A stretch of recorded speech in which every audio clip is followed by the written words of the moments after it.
Bom dia, boa tarde, boa noite, dependendo do momento que tu for assistir esse vídeo, né? Que tu for assistir esse vídeo.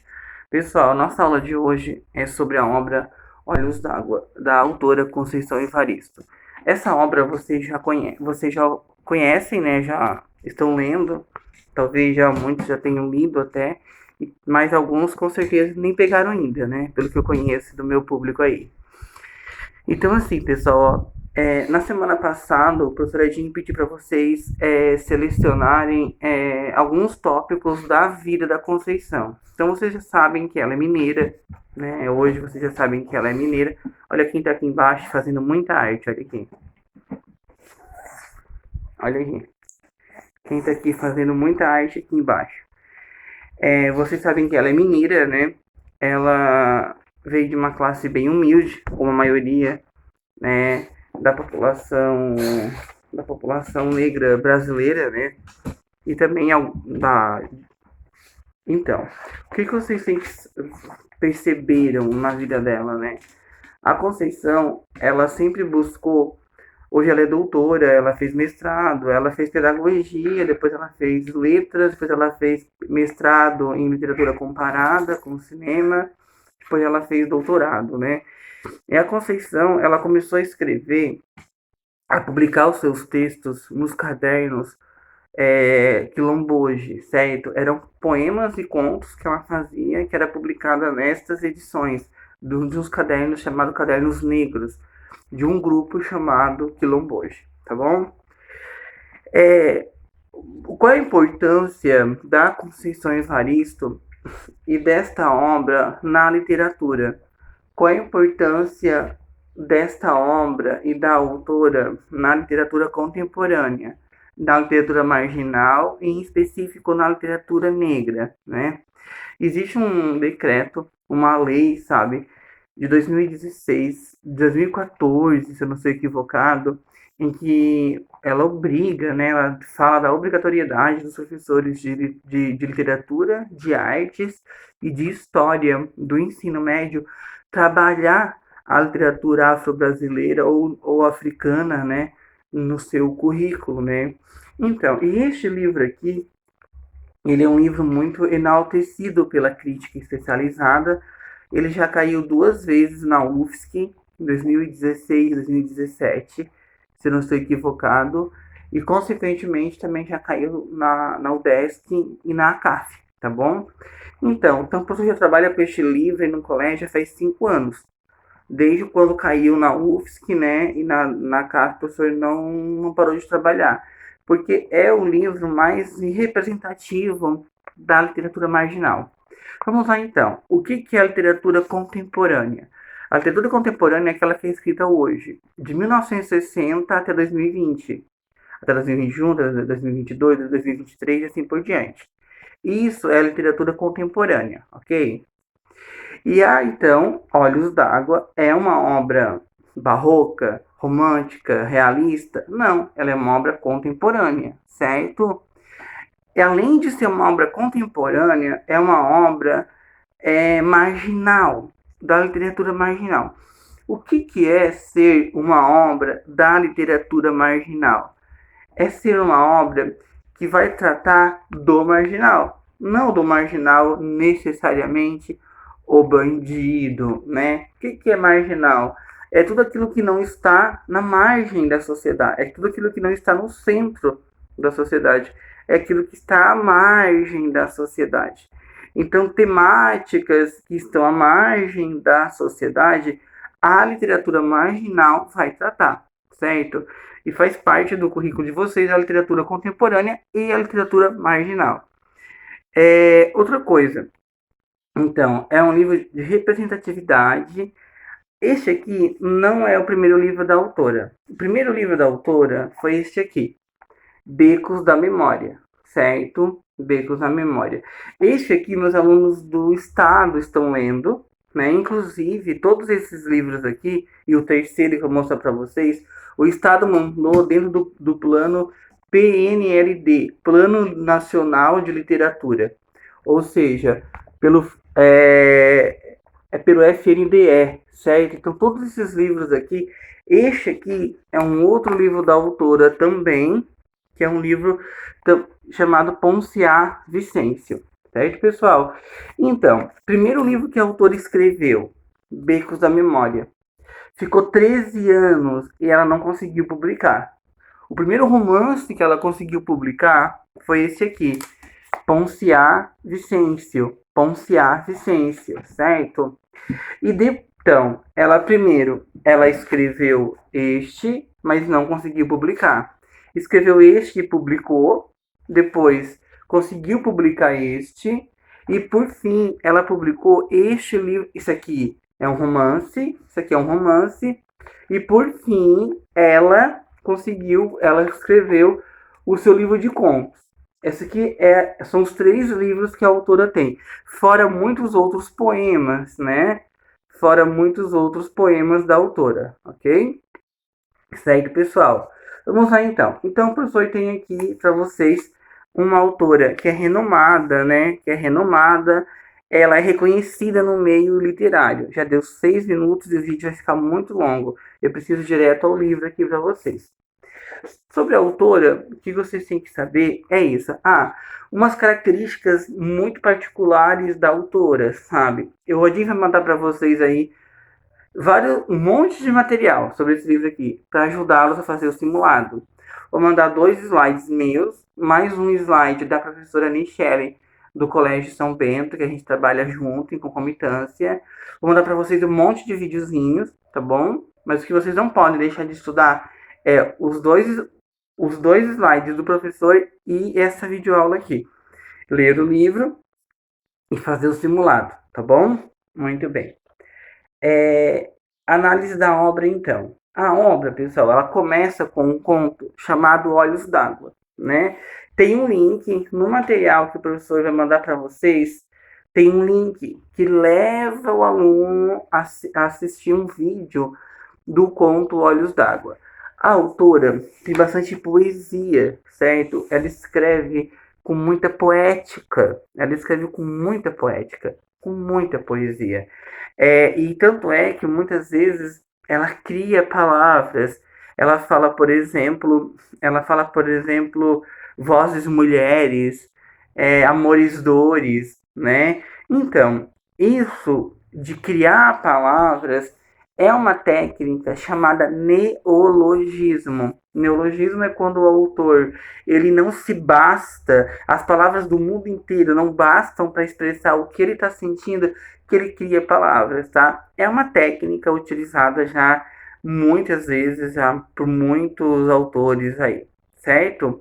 Então, no conto Olhos d'Água, do livro Olhos d'Água, que tem 15 contos, e o primeiro é Olhos d'Água, a autora fala de uma moça, né, que ela deixou a cidade natal dela, e ela foi para uma outra cidade, possivelmente deixou o interior, foi para a metrópole, foi para a cidade grande, para trabalhar e ganhar a vida.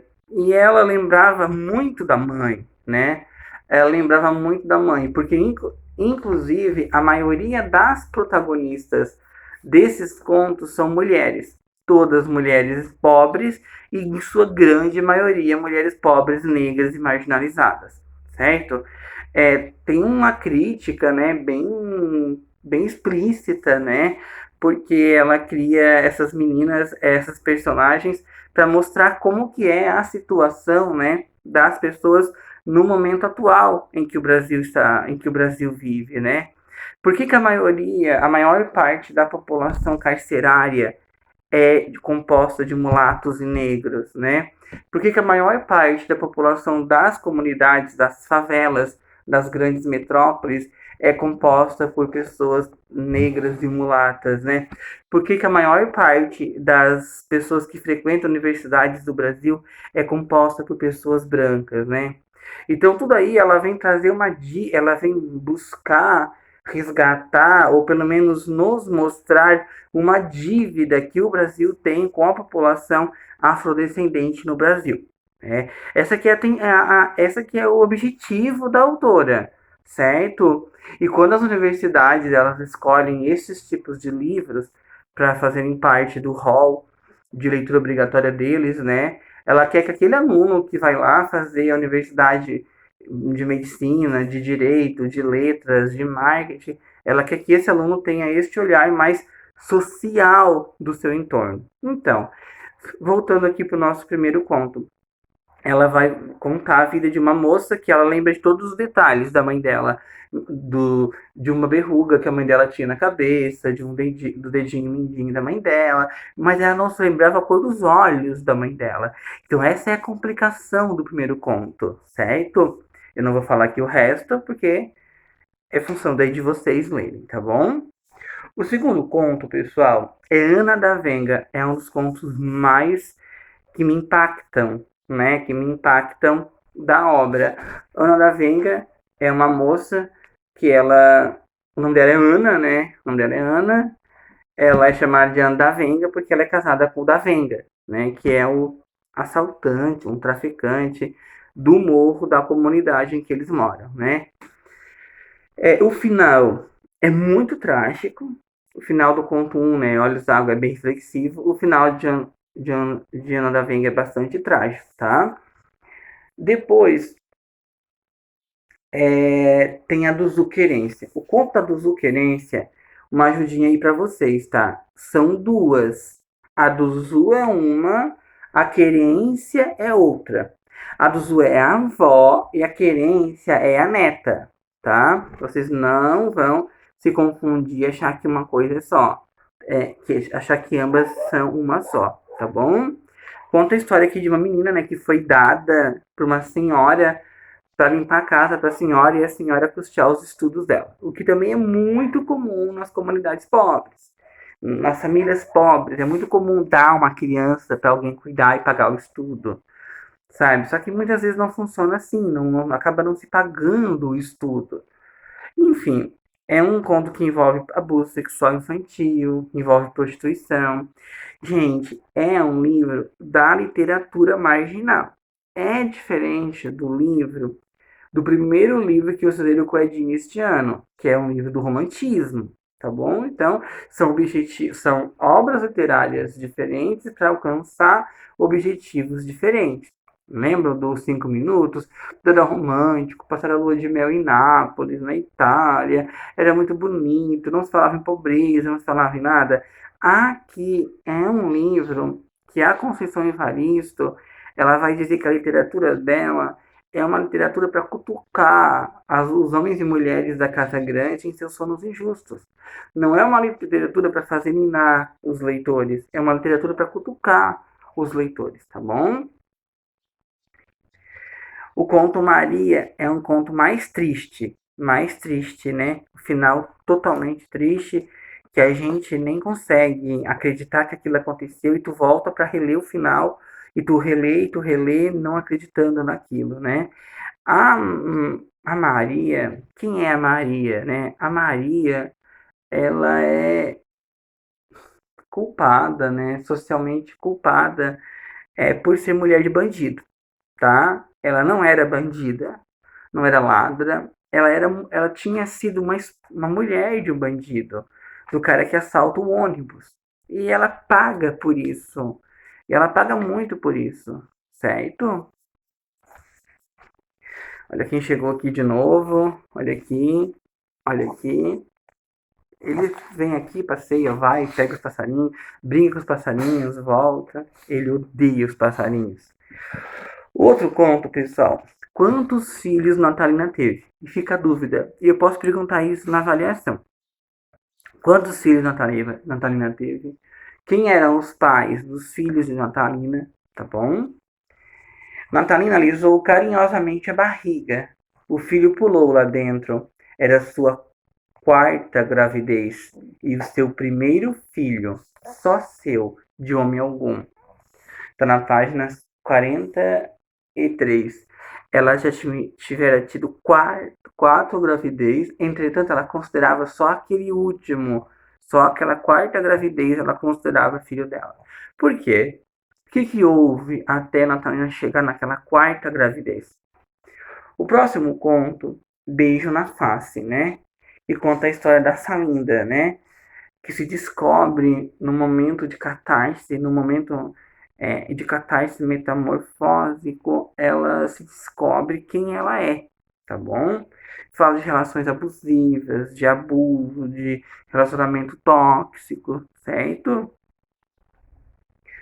Luamanda, né? Ela era uma assim, o próprio título já é muito poético. Luamanda é como que se a lua mandasse nela. É como que se as fases da lua determinassem as fases da vida dela. É um conto muito bonito, tá? Na verdade, todos esses contos são poéticos, certo? Alguns é, eles são recheados de palavras que pendem ao erotismo. Por quê? Qual é o objetivo desta obra, né? É retratar a realidade, certo? Só que se tu não pode analisar essas partes fora de um contexto. Todas dentro de um contexto, elas são abraçadas pelo fazer poético da Conceição, ok? Então a gente não pode analisar uma frase fora do contexto, porque um texto fora de contexto é motivo para outros pretextos, certo? Então, o próximo conto é retrato, né? O conto Luamanda faz um intertexto com o poema Retrato da Cecília Meirelles, em que a Cecília fala assim: eu não tinha este rosto de hoje, assim calmo, assim triste, assim magro, nem estes olhos tão vazios, nem o lábio amargo. Eu não tinha estas mãos sem força, tão paradas e frias e mortas. Eu não tinha este coração que nem se mostra. Eu não dei por essa mudança tão simples, tão certa, tão fácil. Em que espelho, em que espelho ficou perdida a minha face? Porque a Lua Amanda, ela conta as fases da vida dela, certo? Ela vai contar as fases da vida dela. O outro texto, pessoal, isso aqui é bem curtinho, parece que não entende, parece que ficou bugado, é o Cooper de Cida. A Cida é uma personagem diferente das outras personagens. Ela já tem uma vida financeira um pouquinho melhor. Eu acho que ela é dona, não tá claro, mas eu inferi que ela é dona de uma empresa, sócia com outro homem. E ela sempre trabalha muito, trabalha muito, trabalha muito, trabalha muito. E ela, e ela faz assim uma, ela tem uma vida muito ativa. Ela mora num condomínio, certo? E ela vai, sempre de manhã ela acorda e faz Cooper. Ela faz Cooper na praia. Naquele dia, o Cooper dela não foi rapidinho, como ela sempre fazia, para chegar em casa, tomar um banho, tomar café e ir pro trabalho. Não foi. É isso que é a questão. Naquele dia, a Cida resolveu dar para si o que ela e todas as suas ancestrais nunca tiveram, que foi o quê? Descanso, contemplação, a oportunidade de contemplar e não só de servir e de trabalhar, tá bom? O próximo conto é das gêmeas, né? Zaita esqueceu de guardar os brinquedos. Esse é o título. Zaita esqueceu de guardar os brinquedos. Conta a história, então, de duas gêmeas, a Zaita e a Naita, né? E a complicação do texto é quando a Zaita perde uma figurinha que a autora chama de figurinha flor. E ela sai procurar essa figurinha aí pelo bairro, né? E acontece o que acontece. E por que que acontece o que acontece? Será que se você, quando era criança, eu, quando era criança, morando aqui no sul, numa cidade pequena, nós saíssemos para procurar umas figurinhas na vizinhança, será que aconteceria conosco o que aconteceu com a Saíta? Essa que é a questão, tá bom?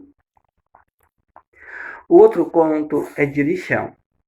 Eu vou ler um trecho para vocês da página 77 e 78, tá? De lixão encheu rápido a boca de saliva e deu uma cusparada no rosto do menino. Numa fração de segundos, recebeu um pontapé nas suas partes baixas. Abaixou desesperado, segurando os ovos vida. É uma criança que mora na rua, né? E ele tá com um problema no dente naquela noite. E ele deita para dormir numa marquise com o dente com muito pus, né? O que acontece com ele? O pior nem é o que acontece com ele, é o que acontece depois do que acontece com ele. O que a sociedade faz? O que a sociedade faz, né? Outro conto, pessoal, é um conto chamado Lumbiá, que era um menino que vendia flores, né? Era vendedor de flores. Na verdade, a mãe dele gostava que ele vendesse chiclete, porque chiclete nunca perdia mercadoria caso não vendesse naquele dia, e flores elas murchavam, né? E é um conto cheio de poesia, com um final completamente arrebatador. Lumbiá vendia flores. Lumbiá gostava da florida mercadoria em seus braços. Tinha até um estilo próprio de vendê-las. Ele ficava observando os casais, e quando os casais separavam-se do beijo e do amplexo, ele chegava com a flor no meio, ele chegava com a flor. Isso aqui é minha flor. Ele chegava com a flor no meio do rosto dos namorados e oferecia. E o homem, meio sem jeito, acabava sempre comprando a flor, certo? Aqui tem a metáfora com o cristianismo, muito forte, né? Ah, vai ter também muita presença de cristianismo e símbolos católicos, e presença também das religiões de matrizes africanas. Ah, muitas vezes é falado de Ere, que é um deus menino da África, é falado de Ogum, que é a divindade da água, se eu não sou equivocado, tá? Essa mistura do católico com o umbandismo é chamada de sincretismo religioso. O que é sincretismo religioso? É quando há mistura de duas matrizes, a cristã, no caso, e a umbanda, tá bom? Os Amores de Quimbá, né? Os Amores de Quimbá é um conto que tem um triângulo amoroso, certo? Vai contar a história do Zezinho, né? Que ele não é mais chamado de Zezinho, porque ele é chamado de Quimbá, porque um amigo dele, que a gente pode inferir que tivesse sido um namorado dele, deu o nome para ele de Quimbá, certo? Então vai contar a história do Gustavo e da Beth e do Quimbá, ok? Ei, Ardoca, Ei, Ardoca, é um conto também meio que tu vai ficar sem entender. Quem era aquele cara que chamou o Ardoca? Quem era aquele cara que tirou o Ardoca já morto do trem e colocou na estação? Tá? Essas perguntas ficam em abertas, tá? Vocês não precisam se preocupar em sabê-las responder.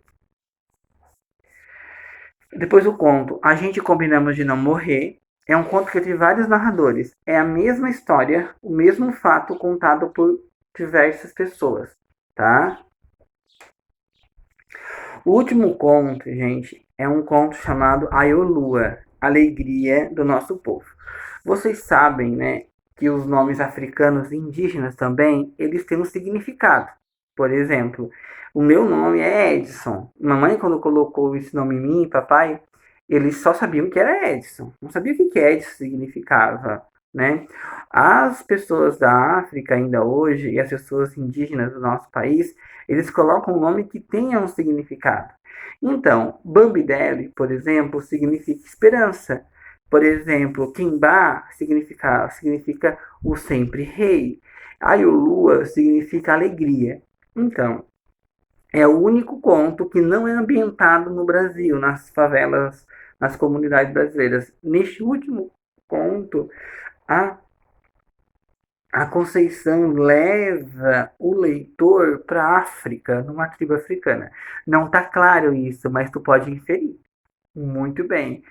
E lá nessa África, nessa tribo, as mulheres estavam secas, elas não davam mais à luz, certo? E aconteceu uma grande tragédia, porque tudo pode acontecer no mundo, até uma pandemia, menos as mulheres pararem de dar à luz. No dia em que as mulheres secarem, a humanidade é seca por total, ela se extingue. E as mulheres dessa tribo, elas estavam seca. Do ventre delas não girava, não saía mais a seiva vital, certo? Então, pessoal, não posso falar mais que isso, tá bom? Também vai ficar para vocês. Gente, é um livro bem fininho, tá? Bem fininho. Já está disponível também ali a DAI, a biblioteca, disponibilizou na sala de aula da biblioteca. Então, se você não está matriculado lá, se matricule e tenha acesso ao livro. Se vocês também quiserem, podem ligar para a Clarice, que está na recepção do colégio, pedir um xerox para ela. Ela faz para vocês. Ela já está fazendo esse xerox para o terceirão do outro livro que eles estão lendo, tá bom? Então é isso aí, pessoal. Estes pontos todos que a professora Edinha aborda na obra, eles serão abordados no simulado. Você já conhece o professor. Eu nunca cobro nada que o professor não tenha ensinado. Entretanto, a leitura da obra ela vai se fazer fundamental para o teu êxito no simulado. Então, forte abraço a todos, tá? Que Deus os abençoe. Você sabe que vocês habitam o meu coração literário, tá bom?